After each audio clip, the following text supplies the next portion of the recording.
What's going on? What's going on? Brutis here, bringing you another attack strategy video. We're gonna go back to the old school because I'm an old fool who's so cool. Not really cool, but anyway. Town Hall 8s. There, I have a third mini FEO couch. Spoiler alert, it's a 3. I love DragLoon. Actually, I don't. I take that back. I freaking hate dragons. Gonna be honest with you, but it's hard to. Can't knock what works, right? So at Town Hall 8, all I do is two attack strategies depending on the base. If it's an anti-air, I use Hog Swarm. And as soon as I'm getting my level 4 hogs in like 2 days, and you're gonna see you'll see a tutorial on that a little bit better. But meanwhile, I've been drag-looning everybody to ad nauseum. And there's some great videos out there back in the day that Jake from One Hive Raids did. And it's still relevant today. I mean, that video is still very relevant. Then fast forward, we got Dark Spells, and we have DragLoon update with the Zapquake DragLoon, right? Since then, I haven't seen a tutorial, but we now can donate Dark Spells, so we have an extra spell. The bases have evolved since then, but I still see Zapquake DragLoon with Rage, and that's not what this is going to be. This updated DragLoon for Town Hall 8s, brand new, level 2, even level 1 dragons for Town Hall 7s, this will be for you. Alright, so the army composition is 10 dragons, 5 CC max loons, 2 level, I think it's level 5 lightnings, or the max level Town Hall 8 lightnings, so that you can do a Zapquake, obviously an earthquake, doesn't matter the level, and a heal. And I request maxed, if you can get that from your clan, but haste in my CC is what I do if you're lucky enough to also get the +1 or 2 donation, +1 or 2 level donation benefit. So still standard stuff. What we're going to do here, and what I look for on a DragLoon for this to work is, let's go ahead and we'll do pink or fuchsia, puce, whatever that is. It's definitely not goldenrod. Alright, so your funnel still remains the same. I'm not going to spend too much detail about how to funnel, but you still got to funnel your dragons. Before I go any further, let's talk about the Zapquake. So what I look for is I don't want to fight the sweeper whenever possible. Yes, these bases are not the hardest in the world, but trust me, this is going to be relevant for someone watching this video. And there's a little bit, I have another example to show you after this one. So what I look for is you want to come behind the sweeper whenever possible. You don't want to fight it. You don't want to come from this direction. And you want to take down the 3 air defenses as quickly as possible at minimal cost to damage towards your dragons, because they got to muscle their way through past the base. So on this one, I'm going to Zapquake this bad boy. When I choose to Zapquake, I wait, especially if it's like this, for this barbarian king to get in here. If it is worth it. If you're not going to take him out, and that's fine, but the damage that is done, the collateral damage that's done to him, helps you get trode less when your dragons get there. So why not get double bang for your buck? So I'm going to wait for him to jump whenever possible, and I zap him. When I quake, it's an 8 tile radius. You don't need to drop it dead on the air defense. You just need to clip it. It needs to be part of those 8 tiles in order for you to get the full benefit of what that earthquake does for the air defense weakened. So whenever you can do as many structures as possible, do it, and aim for something that can target your dragon's back. With that said, now I'm left with these 2 air defenses, and how I'm going to do this is my loons under haste will get 1 of them. And so I'm going to send my, we'll come back to that. And then under haste, go back to dragons, my under heal is for the water dragons to take out the other air defense. So how I'm going to do that is I'm going to send a dragon here and a dragon down here. There's a little hut down here. He'll mosey on over here once he's done. He'll move on up here. When this goes down, he'll take out this and then this. Right when he starts to take damage from this air defense, which comes out right about like this. So I know what I can get safely with my dragons forming a funnel. I'm basically using 2 of my 10 to create a funnel. I look for these things pre-scouted, and this one's kind of like this air defense. So really, I'm going to be taking point defense from one dragon as soon as he gets up here at like 56 DPS. Hooray. I'm not worried about that. When this one goes down, my third one, my fourth one, my fifth one, my sixth one, my seventh. And once this goes down, whoop, once this all goes down the trash, we're going to step up right here. CC is going to come out.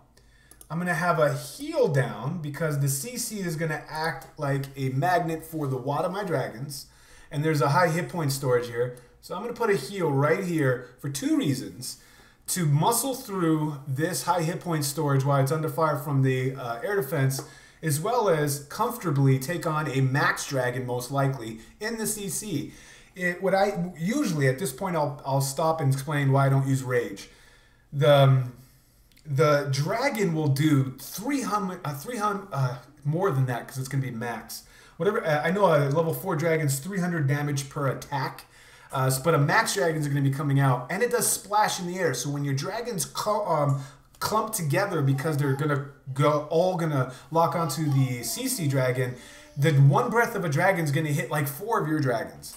So they'll win the battle, but you can't replace the hit points that is gone. And so you have weakened dragons to hopefully muscle through the base, deal with Teslas, deal with Black Sands, so on and so forth. If I put this heal down, let's pretend it does 1200 heal, okay? The entire length of it. So for every 300 breath of attack that's going towards my dragons, I'm going to get, you know, like 200 heal back. So over the course of as just made up numbers here, if a rage dragon is taking them on, they're going to lose, let's say, combined 900, let's say on the safe side, 600 hit points on all 4 dragons or whatever it is. I can't replace that. But if they were healed, because I'm also doing damage back and being healed as I'm taking it, I lose more hit points in the long run, so I have more healthier dragons to muscle through the rest of the base while still accomplishing the same goal of taking out what is needed to be taken out. So, and you'll see that in both examples. So this will be taken care of. And on the other side, I got my CC loons. We'll just make those bad boys red. They're going to go right here. And I'm going to put down a haste right here. And so the CC dragons, CC loons come here. They'll take care of all these things, speed through all of this, and take out that. While with like 2 or 3 dragons behind supporting, and then the 5 dragons over here taking out this part. So just to recap, you want to create your funnel business as usual. Go look at Jake from One Hive Raids, How to DragLoon at Town Hall 8. Great video there. And also Powerbang has a Zap Quake for DragLoon. But instead of using a rage, use a heal. And instead of poisoning anything, because your dragons are going to take care of whatever's in the CC, you don't need a poison, bring a haste for specifically your loons. So that's the game plan for this one. Let's see how we do, and we'll be right back. Well, folks, it's time to kick it old school. So you can feel cool. Give it to me, baby.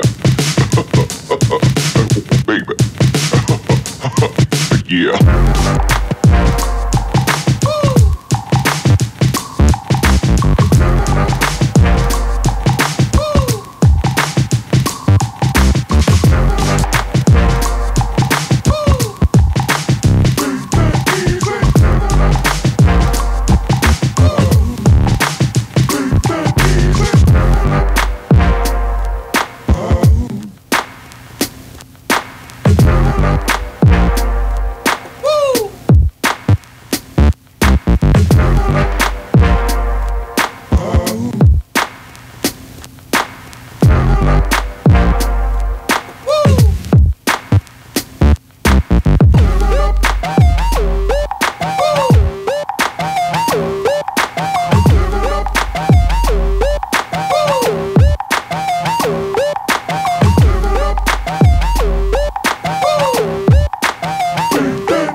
so we're back, and on this one we got a little bit different of a layout of a base.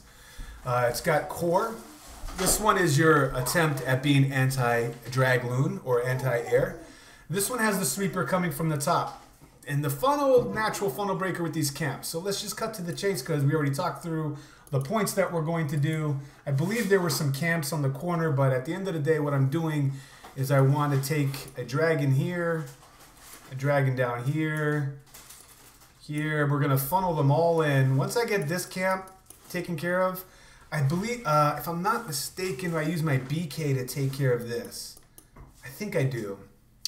Anyway, well, we're going to take care of this, and the wad of my dragons are going to head towards that air defense, my wad. So if you're following along still on the video and the purpose of it, we're going to have a heal right here because the CC will come out, and I got to deal through a little bit of a high hit points, but the CC dragon and this air defense, that's the wad of dragons responsibility, and a few up here just to flank.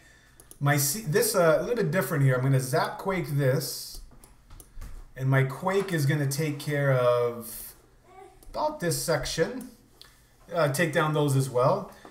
But my CC loons got to come from a creative angle like this. So going, and again, you got two funnels. You got funnels of trash buildings for your dragons, but you also have funnels for the defensive structures. If I send my loons this way, I can't really control, or I got to be spot on with my wave of dragons that they could hang to the left, they can hang to the right. There's no guarantee I'm going to get all the way across here. But with my dragons taking care of this line right there, they're going to be taking care of all this. This air defense comes just like that. So before the dragons get into range of this air defense, but take out these defensive structures, that is when I send my loons from here. My CC, and oh man, max loons now are awesome. I'm going to put a haste down like that. And that'll zoom them over. I'll lose maybe 2 or 3, but they're going to take out that. And then what I'm left with is 1 point defense. 1 point defense for like, I don't know, 8 or so 7 dragons by the time they get there. So that's the game plan. Just to recap, you want to still form your funnel with the very relative videos out there still today, but instead you zap quake one of the 3 air defenses, most likely the one hardest to get and furthest away from your entry point. Enter your dragons whenever possible from behind the sweeper, because this one's going like that, from behind the sweeper, and use heal instead of rage to bum rush the air defense and also take care of the CC, and use your loons to take care under haste of the 3rd air defense. And I hope those tips were helpful for you. Let's go ahead and see how this does in the last one. Once again, it's Brutis, reminding you gotta be better than the double, and I will check you next time.